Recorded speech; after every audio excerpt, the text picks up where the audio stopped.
Alright, so the live video is not really working out. So I'm just going to go ahead and we'll just do the video and I'll post it. Anyhow, so this is a mini propane forge. It's hooked into propane. It was about $300 from DevilForges. It's unfortunately not US made, but those Lithuanians know what they're doing. Anyhow, so the first thing I'm going to do is close this up, and I'm going to do this one-handed. I'm going to turn this on just a little bit. Get a little bit of propane going. Stay out of the way.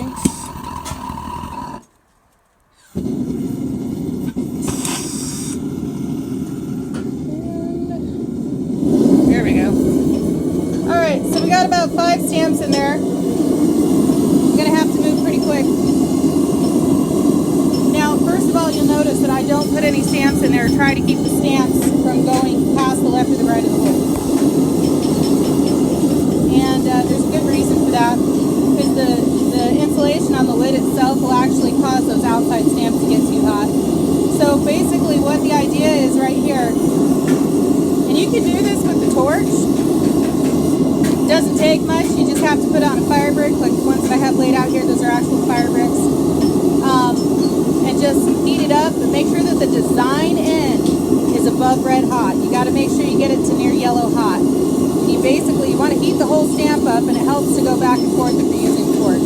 If you have a forge or you have access to a forge, these are a much quicker option if you're mass producing, or if you're doing like I do and carve to order. And you've got, I think I carved out about 50 stamps today, 50 or 60. And I've got some great new designs that I can't wait to show you as soon as I'm done. So I got to keep an eye on the ends of these stamps, make sure that they get about yellow hot. It's hard to see in the video.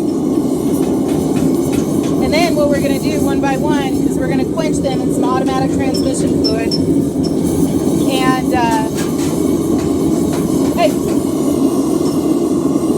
you want to make sure that when you quench them that it's as vertical as you can get it, and you wait until it stops sizzling before you pull it out. And I'm just about to be able to show you.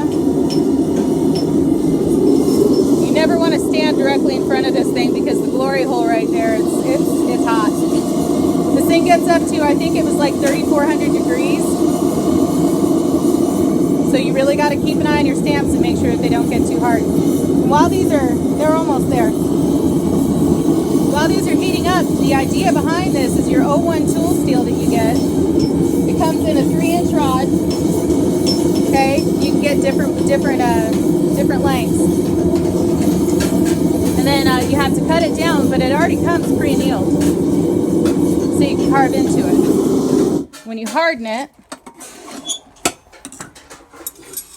when you get it hardened, or by hardening it, you're heating up the end, dipping it straight up and down. You're heating up the end of it to expand the metal, and when you quench it, it sucks it down really, really quick. And usually you want to make sure that your oil is warm. Connor, quit! And then make sure it stops sizzling. And then I put mine in a pile to keep them warm, because you want to keep them at 150 degrees, or right around 150 degrees, until you can temper them. Tempering them is really easy. I have a toaster oven. I'll show you. And all I do is I get these to the point to where I can barely touch them. Let them cool off to the point to where they're still hot, but they're touchable. I've got tough hands though. And then I'll roll them around in some paper towels, get them cleaned off, and then just put them in a toaster oven, just a designated toaster oven at 450 degrees per square inch. All right, last one. And sometimes this will catch fire if they're really, really super hot, and that's okay. Anyhow, so for example, for a 1/2-inch stamp, I'm going to do the math. For a 1/2-inch, 1/2-inch by 3-inch long stamp, like this one right here, it's a coil that I've done. Hey, quit! Alright, so it's a 1/2-inch wide, so it's 1 divided by 2 times 3 for the inches. And you want to put it at 450 degrees, run that formula. 1/2 times 3 is 1.5 inch, or 1/2. 1 divided by 2 times 3 is going to be 1.5 hours. Alright, so 1 hour per square inch, you can do the math. If it's 3/8, it's 3 divided by 8 times 3. It's that easy. And that's oil quench. Now here's another thing that you guys might want to keep in mind if you're trying to harden some steel. This one, I'm going to take it away. Quit tapping. All right, so this is mild steel. This is 1018. All right, 1018, 1026, any kind of mild steel. There's a super quench. It's called Gunter's Super Quench. It was developed by Rob Gunter. A friend of mine sent me this recipe, and I can't thank him enough. So this is, let's see, it's 5 gallons of water, 5 pounds of salt, and then it's got some Dawn dish soap and 32 ounces of Dawn dish soap and 7 ounces of Simple Green in it.